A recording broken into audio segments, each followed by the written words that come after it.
राहुल अपनी पत्नी से नफरत करता था। वो अपनी पत्नी को बिल्कुल भी नहीं देखना चाहता था। एक रात अचानक उसने अपनी पत्नी को बहुत मारने पीटने लगा। इतना मारा कि वो बेचारी मर ही गई। जब वो मर गई तो वो बहुत ज्यादा डर गया था। जब उसने देखा कि वह मर गई है तो वो उसे कहीं छुपाने का जगह देखने लगा। उसने अपनी छत पर बने स्टोर रूम में उसको छुपा दिया और सबको बताया कि उसकी पत्नी गायब है। वो उसे ढूंढ रहा है लेकिन वो उसे कहीं नहीं मिल रही। उसने यह अफवाह फैला दी कि उसकी पत्नी का चक्कर किसी और के साथ चल रहा था और वो उसके साथ भाग गई। उसके गायब होने के दूसरे दिन एक फ़ोन आया कि आपकी पत्नी के नाम पर एक लॉटरी निकली है जिसमें उसने 2 करोड़ जीते हैं।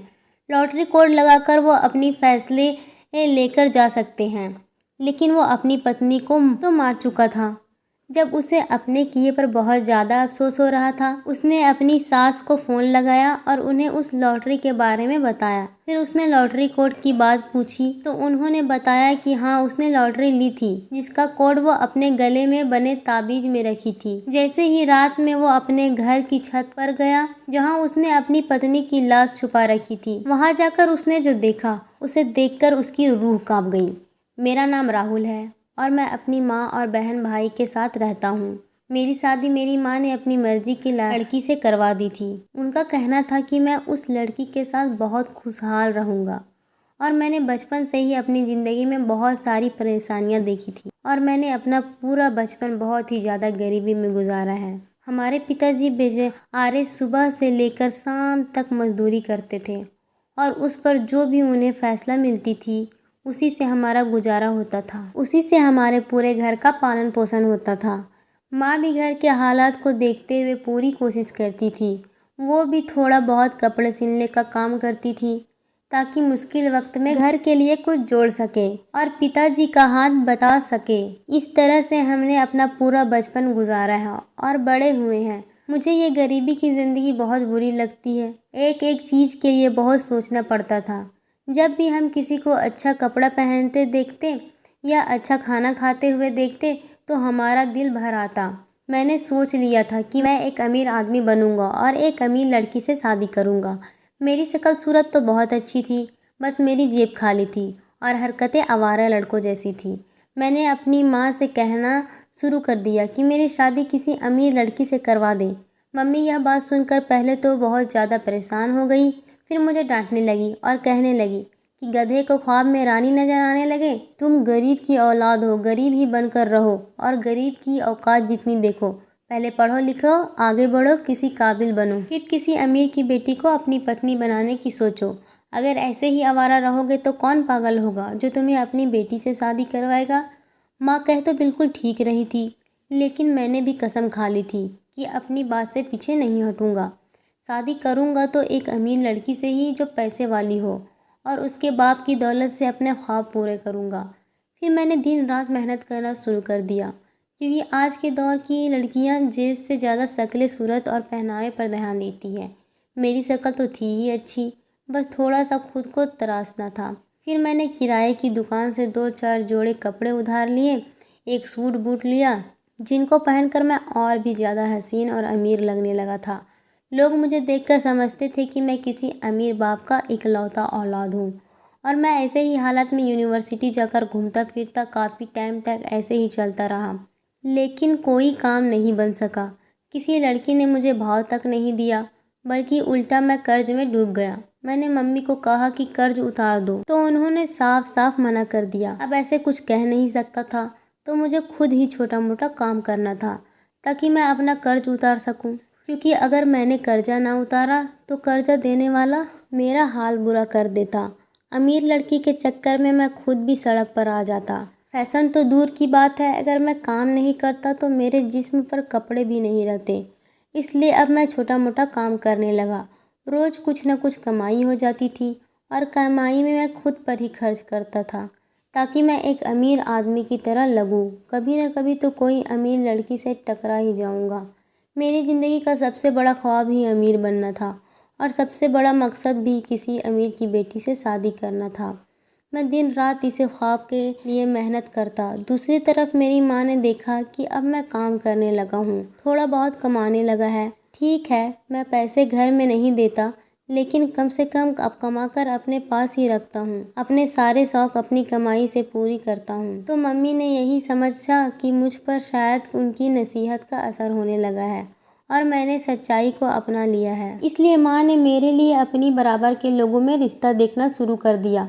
मुझे इस बारे में कुछ भी पता नहीं था। मम्मी मेरी शादी के लिए लड़की ढूंढ रही है। मुझे तो उस दिन पता चला जिस दिन लड़की वाले मेरे घर आ रहे थे। मैं सुबह काम पर जा रहा था तो मम्मी ने मुझसे कहा, बेटा आज काम पर मत जाओ, लड़की वाले आ रहे हैं हमारा घर देखने और तुम्हें देखने। मम्मी की यह बात सुनकर मुझे बहुत गुस्सा आया। अगर लड़की वाले हमारे घर आ रहे थे तो इसका मतलब यही था कि मम्मी ने लड़की पसंद कर ली है और अब वो लोग मुझे देखने के लिए आ रहे हैं। फिर मैंने अपनी माँ से पूछा, तुमने लड़की कब और कहाँ देखी? मैंने हैरत से सवाल किया तो मम्मी बहुत ज़ोर ज़ोर से हंसने लगी और कहने लगी कि 1 महीने से मैं तुम्हारे लिए लड़की ढूंढ रही हूँ। कोई 5-7 लड़की देख चुकी हूँ। मुझे और सब में से यह लड़की सबसे ज़्यादा पसंद आई। इस लड़की के घर वाले भी काफ़ी अच्छे हैं, लड़की पढ़े लिखे भी है, इसलिए मैंने इस लोगों को अपने घर बुला लिया। मम्मी ने मुझे पूरा डिटेल से समझाया। मैंने उनसे पूछा, क्या लड़की के घर वाले अमीर हैं? मुझे लगता है आपको मेरी बात याद ही होगी। आपने रिश्ता ढूंढते वक्त मेरी बात को ध्यान में रखा होगा।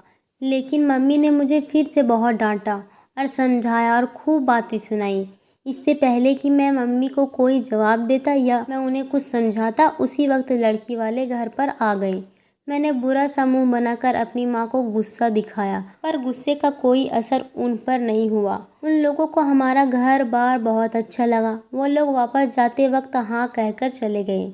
उन्होंने हमारे घर और मैं दोनों वो बहुत पसंद आए। मेरी माँ तो खुशी से नाच रही थी, लेकिन मुझे रिश्ता होने की खुशी सिर्फ तब होती जब लड़की किसी अमीर घर से होती और उससे मेरी शादी हो जाती। दरअसल मैं लालच में अंधा हो गया था। मुझे पैसे के आगे कुछ भी नज़र नहीं आ रहा था। मैं सिर्फ अपने ऐशो आराम का सोच रहा था। इंसानियत और लोगों के दिल मेरे सामने बिल्कुल बेकार हो चुके थे। मुझे किसी चीज़ से कोई फ़र्क नहीं पड़ता था। लेकिन मेरी माँ लालच में अंधी नहीं हुई थी। इंसानियत और इंसान के किरदार को पैसे से ज़्यादा महत्व देती थी। इसलिए उसके लिए मेरा इनकार करने पर भी माँ पर कुछ असर ना हुआ और मेरी मंगनी करा दी गई और उसी दिन शादी की तारीख भी तय कर दी गई। मुझे शादी की ज़रा भी खुशी नहीं थी। मैं बस ये रिश्ता ख़त्म करना चाहता था। लेकिन मेरी 1000 कोशिश के बाद भी ये रिश्ता ख़त्म ना हुआ। शादी की तारीख 3 महीने बाद की थी। मैंने उन 3 महीनों के वक्त में हर वक्त कोशिश की कि यह रिश्ता जैसे तैसे ख़त्म हो जाए। लड़की के घर वाले गरीब थे, इसलिए मुझे यह रिश्ता बिल्कुल भी पसंद नहीं था। फिलहाल शादी का दिन आ चुका था। मेरी माँ बहुत ज़्यादा खुश थी। आखिर ये रिश्ता मेरी माँ ने जो कराया था, इसलिए वो बहुत ज़्यादा खुश थी। हालांकि मेरे शादी वाले दिन मेरे चेहरे पर कोई खुशी नहीं था और मैं पूरे टाइम मुंह फुलाकर बैठा था। शादी के वक्त यही सोच रहा था, कैसे भी मैं अपनी जान बचाऊं। फिर आखिरकार मेरे दिमाग में एक तरीका आया जिससे मेरे चेहरे पर मुस्कुराहट आ गई। बेईमान से की हुई शादी और रिश्ते से जान छुड़ाने का तरीका मिल गया था। अब बस उस पर काम करना था और वो गरीब लड़की जिससे मेरी शादी होने वाली थी मेरी ज़िंदगी में कहीं नहीं रहती और मैं अपनी पसंद से शादी कर सकता था। यानी अमीर लड़की से शादी कर लेता और ऐश की ज़िंदगी बिताता। उससे छुटकारा पाने का तरीका मिलने के बाद मैं काफ़ी सुकून महसूस करने लगा। लेकिन मुझे रात होने का इंतज़ार था। मैं भी बेचैनी से वक्त गुजार रहा था और इंतज़ार करने लगा कब शादी की सारी रस्में पूरी हो और मैं अपनी पत्नी के कमरे में जाऊं और उससे छुटकारा पाऊं। जब सब लोग सो गए तो मैंने अपने तैयार किए हुए मंसूबे को पूरा करने की ठान ली। लेकिन पता नहीं ना जाने क्यों मुझे डर लग रहा था। जाहिर है कि तरीका मैंने सोच लिया था वो इतना ख़तरनाक था कि अगर कोई सुन लेता तो उसकी रूह कांप जाती।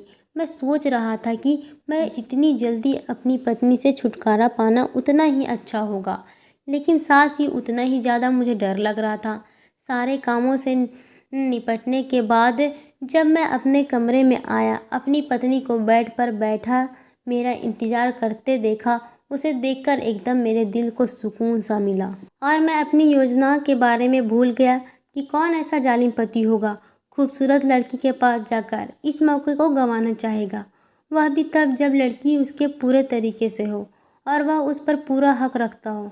मैंने अपनी सारी योजनाओं पर पानी फेर दिया और साथ ही कुछ अरसे के लिए सब कुछ भूलकर अपनी पत्नी की तरफ आगे बढ़ा। शादी तो हो ही गई थी। अब लड़की अमीर या गरीब उससे क्या फ़र्क पड़ता है। मैं इसमें क्या कर सकता था, लेकिन पत्नी बहुत खूबसूरत थी। उसे देखकर मैं उसकी तरफ खींचा चला गया और हम दोनों ने कुछ दिन बहुत खुशी से बिताए। मेरी पत्नी भी मुझसे बहुत खुश थी। मैं भी शादी की खुशी में भूल गया था कि मैंने भी एक योजना तैयार कर रखी है अपनी पत्नी से छुटकारा पाने की। पूरे 1 महीने बाद एक दिन मेरी पत्नी ने अपने मायके जाने की बात कही। मैंने उसे खुशी खुशी जाने दिया। उस दिन जाते वक्त उसने मुझसे कहा, मेरे पास आपके लिए एक बहुत बड़ा सरप्राइज़ है, बस दुआ कीजिए। मैंने उससे कहा कि जल्दी बताओ क्या बात है। तो वह बोली, कल आकर बताऊंगी। मैंने भी ज़्यादा जोर नहीं दिया और उससे मायके छोड़ आया, यह कहकर कि शाम को आते वक्त वापस आऊँगा। वापस आया तो मुझे बहुत दिनों बाद अपनी योजना याद आई। तो फिर मैंने अपना सर पीटा और उस पर काम क्यों नहीं किया यह सोचने लगा, लेकिन अब और कुछ सोचने की ज़रूरत नहीं थी। मैंने सोच लिया था कि अब हर हालत में इससे छुटकारा पाऊंगा। मैं उस वक्त यह भूल गया था कि मेरी पत्नी दरअसल मेरे लिए नसीबों वाली साबित हुई है और साथ ही कुछ सरप्राइज़ देने वाली है। मैंने अपनी योजना पर काम शुरू कर दिया। मैंने पत्नी को शाम को अपने भाई के साथ वापस आने को कहा। वो बहुत ही ज़्यादा खुश थी। उस वक्त मुझे बहुत ज़्यादा अजीब लगा, क्योंकि आज से पहले उसे इतना खुश कभी नहीं देखा था। लेकिन मुझ पर उस दिन कुछ असर ना हुआ और मैंने अपनी योजना पूरी करने की ठान ली थी। आखिरकार वो दिन आ ही गया जब मैंने खामोशी से उस पर काम करना शुरू करा। रात के 3 बजे मैं अपनी छत पर गया और अजीब तरीके की आवाज़ निकाली। मेरी पत्नी उस वक्त गहरी नींद में थी, लेकिन वो आवाज़ सुनकर हड़बड़ाहट से जाग गई और इधर उधर देखा। तब मैं उसे कहीं नज़र नहीं आया तो फ़ौरन ही छत की तरफ आगे बढ़ी। मैं उस टाइम दरवाजे के पीछे छुपा हुआ था। जैसे ही वह छत पर चढ़ी, मैंने उसे पकड़ लिया और उसके मुंह में कपड़ा ठूंस दिया और उसे बहुत मारा। मैंने उसे इतना मारा कि वो बेचारी मर गई। उसकी जान जा चुकी थी। मैंने उसे लिटाया और छत पर बने स्टोर रूम में छुपा दिया, जहाँ कोई नहीं आता था। अपना काम पूरा करके मैं नीचे आया और सोचने लगा सुबह क्या करना है। मैं बहुत खुश था कि मैंने इस गरीब लड़की से छुटकारा पा लिया। अब मैं आराम से एक अमीर लड़की से शादी कर सकता हूँ। सुबह होते ही मैंने शोर मचाया कि मेरी पत्नी भाग गई। उसका कहीं चक्कर चल रहा था, उसी के साथ भाग गई। यह बात पूरे मोहल्ले में और सारे रिश्तेदारों में और पत्नी के घर वालों तक पहुँच चुकी थी। मैं बहुत उदास होने का नाटक कर रहा था। हाय, मेरी पत्नी भाग गई, क्या कमी थी मुझ में। सब लोग मेरी पत्नी को बहुत बुरा भला कहने लगे। उसके मायके वाले भी शर्म से सर झुकाए खड़े थे और उसे बुरा भला कह रहे थे। कैसी लड़की है, भाग गई। मैं अंदर ही अंदर खुश हो रहा था। चलो, जैसी योजना बनाई थी वैसे ही सब काम पूरा हुआ। जब मेरे सारे ड्रामा करके थक चुका तो अपने कमरे में गया। थोड़ी देर बाद मुझे फ़ोन आया। मेरा किसी से बात करने का मन नहीं था, लेकिन जब बार बार फ़ोन बज रहा था तो मैंने सोचा चलो उठा ही लेता हूँ। जब मैंने फ़ोन उठाया तो उधर से आदमी बोल रहा था, जिसने मेरी पत्नी का नाम लिया और कहा कि आपकी पत्नी ने 2 करोड़ रुपए की लॉटरी जीती है। लॉटरी कोड लाकर अपने पैसे ले जाएं। यह सुनकर तो मेरे होश ही उड़ गए। मैंने जल्दी से पत्नी के मायके वालों से बात की तो पता चला उसने 1 साल पहले एक लॉटरी डाली थी। उसका लॉटरी कोड उसके गले में बंधी ताबीज में था। यह सुनकर मैंने फ़ौरन मोबाइल फेंका और छत पर स्टोर रूम में गया। जैसे ही मैंने दरवाज़ा खोला, मेरे तो होश ही उड़ गए। मैं बहुत ज़्यादा डर गया था और वापस अपने कमरे में आ गया। लंबी सांस ली। मैंने इधर उधर डर कर देखा, कहीं कोई मुझे देख तो नहीं रहा। मेरा पूरा बदन पसीने से नहा रहा था। स्टोर रूम का मंजर मेरी आंखों से जा ही नहीं रहा था। मेरा दिमाग फ़ौरन ख़राब हो गया। लॉटरी को भूलकर एक और मुसीबत मुझे अपनी तरफ आती हुई नज़र आ रही थी। यह सोचकर ही मैंने एक बैग उठाया और उसमें कुछ कपड़े लेकर भागने की सोची। फिर मैंने सोचा, किसी ने मुझे पूछा कि कहाँ जा रहे हो, तो मैं उसे क्या जवाब दूंगा कि मैं कहाँ जा रहा हूँ। सुबह ही तो मेरी पत्नी भागी है और अब कुछ ही घंटों के बाद मैं भी जा रहा हूँ, तो सब मुझ पर ही शक करने लगेंगे। यह सोचकर मैं अपना सर पकड़कर बैठ गया कि अब मैं क्या करूं। बहुत बड़ी मुसीबत में फंस चुका हूं। मेरा यहाँ रहना मुसीबत को दावत देना है। मेरे आगे कुआं और पीछे खाई थी। मेरा दिल बहुत ज़ोर से धड़क रहा था। पहली बार मुझे अपने लालच पर बहुत पछतावा हुआ कि मैंने अपनी खूबसूरत पत्नी के साथ क्या किया।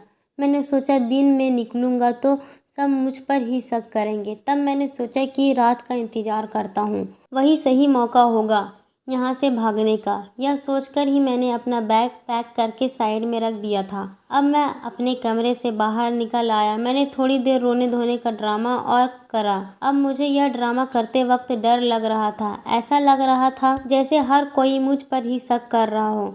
मैंने बहुत मुश्किल से पूरा दिन घर में बिताया।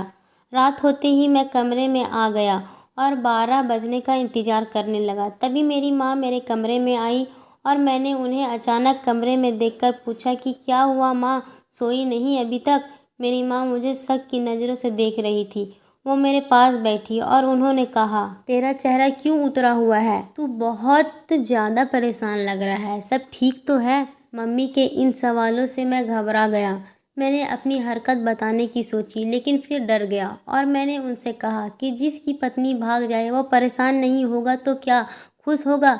लेकिन मम्मी पर मेरी किसी बात का असर ना हुआ। तभी मम्मी ने मुझसे पूछा कि सच सच बता दे, क्या किया है तूने? तेरी पत्नी कहाँ गई? क्या करा है तू उसके साथ? मम्मी के इन सवालों से मुझे बहुत डर लगा और मेरी बोलती ही बंद हो गई।